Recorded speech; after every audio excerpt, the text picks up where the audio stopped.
It's personal between me and you, and I'm going to do you some serious harm, you big stiff idiot. The Untouchable True School Sports Empire proudly presents something the boxing game's been missing. Hey, what's going on? It's your boy BT, and I came here to talk some boxing with the thousands of True School Sports subscribers. Alright, so I wanted to make a video and finally get around to this because some people have gotten on my case. They said, BT, you didn't talk about Rayo Valenzuela versus Chris Colbert. See how you doing, BT? See how you are? You don't like Mexican fighters and all that nonsense, right? But I'm getting to it, right? And better late than never. First and foremost, shout out to Rayo Valenzuela because this fight is how you bounce back from a very tough, controversial, loss. This fight is how you end a 2-fight losing streak. Because remember, he didn't just lose to Chris Colbert. Before that, he got beat the hell up by Edwin De Los Santos, and his momentum in boxing did get slowed down. It was thwarted for the time being, but he's back in the win column. He's back to winning ways, and man, I gotta give it to him. He looked strong the whole fight. I know from listening to the Robert Garcia podcast that he was getting sparring at the Robert Garcia Boxing Academy, really good sparring, and Robert Garcia spoke very, very glowingly and positive about Rayo Valenzuela's attitude towards willing to spar any fighter in the gym, which sometimes, if you've been around boxing gyms, sometimes you guys may know that there are fighters that they want to pick and choose their sparring the same way they want to pick and choose their fights. So, yeah, he trained very hard for this fight, and it showed. And truth be told, one of the best knockouts I've seen in a long time. The way he kind of probed with that lead left hand, and then once Colbert bit on the probe, he gets whipped the right hook, bang, just turning that right hook real nice, just real nice, real aggressive, turn that right hook, and absolutely put him out. He turned him around, put him out face first, and then he did his little pose with the body behind him in this picture, the one that I used for the thumbnail, one of the coldest pictures I ever seen in boxing. So if there was a way you avenge a loss, that's how you avenge it. And from the Chris Colbert side of things, I don't think he should have ever taken the rematch because I felt like he was very fortunate. I felt like God blessed him to get through that first fight with the win. I thought he actually won the first fight, barely, like the skin of his teeth.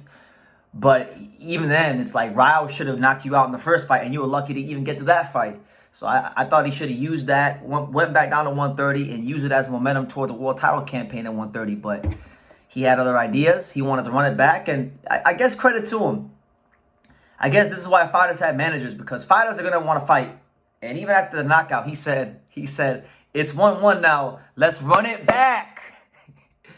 But I don't think nobody wants to see that shit, to be honest with you. And I think Chris Colbert should go back down to 130 if he can.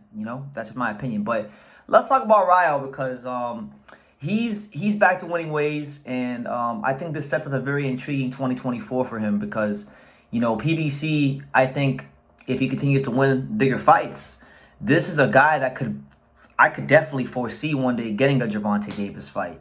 And if not Gervonta Davis, I could see him fighting Frank Martin or something like that. I could really, really see it. Rayo's an exciting fighter. Rayo's a guy that we know what he's coming to do, which is bring knockouts. And we know that Rayo has that mentality of a warrior. I remember when Rayo was beefing with Rolly for a little bit, and he said, I didn't come here. He said very eloquently, he said, I didn't come here to be friends with these guys. I came to knock these dudes out and retire my mom, which I could get behind that. Any fighter who's talking like that, I can get behind them, right? And I've met Rayo in real life. We had one conversation. I enjoyed my time talking to him, right? So I want to see him in some big fights. And right now, as it stands, he's the number 19 ranked fighter on BoxRec. He's not currently ranked in the top 15 by any of the 4 governing bodies or organizations. So I'm going to have to use the BoxRec rankings for Rayo to see what could be next for him. So realistically, we look at who's ranked in and around him at 19. At 22, you have Oscar Duarte, which I like that fight. I like Rayo Valenzuela versus Oscar Duarte a lot because of the fact that Oscar Duarte just fought Ryan Garcia, so obviously his profile and his notoriety in the sport is a lot higher than it was before Ryan fought him. So that's a common opponent with Ryan. I think Duarte's style is a come forward fighter. He's an all action fighter who's looking for knockouts. Rayo is pretty much the same thing. So I think style-wise, it makes a lot of sense. I like that fight a lot for Rayo. If you look at a couple spots above him, at number 15, you got Maxie Hughes, who put on a counter-punching exhibition clinic against George Kambosos and got robbed. I think that'd be a good style for Rayo to be in there with, because Maxie Hughes is someone that very skilled and has upset a lot of guys in the past.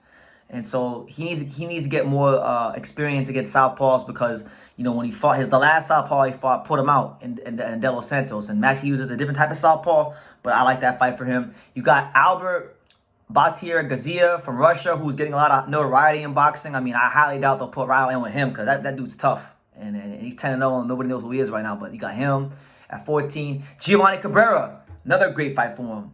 Giovanni Cabrera is someone that we know is a crafty boxer, has some good wins in the pros. He beat Elijah Pierce, took his O, beat Gabriel Flores, beat Rene Talise Garon. Quiet as kept.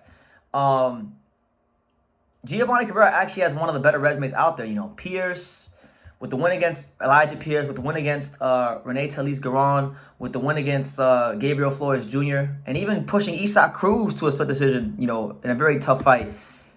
A hard out for anybody. And I think if Rayo could make a statement and knock out a guy like Cabrera, that would be a big feather in his cap. So you got that. And then obviously, I think the fight that makes probably the most sense for Rayo moving forward would definitely be the Edwin De Los Santos rematch. Edwin De Los Santos is coming off of a fight where he didn't do anything against Shakur Stevenson, but he did show in that fight, in some of those rounds, that he could box. He could really box his ass off, and he's very explosive.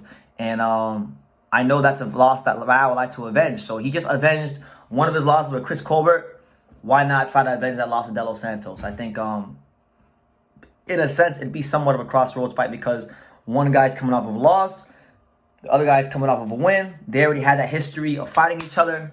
I say, why not? It'd be a hell of a fight. And I think this time it should be a main event. Main event it on a smaller venue.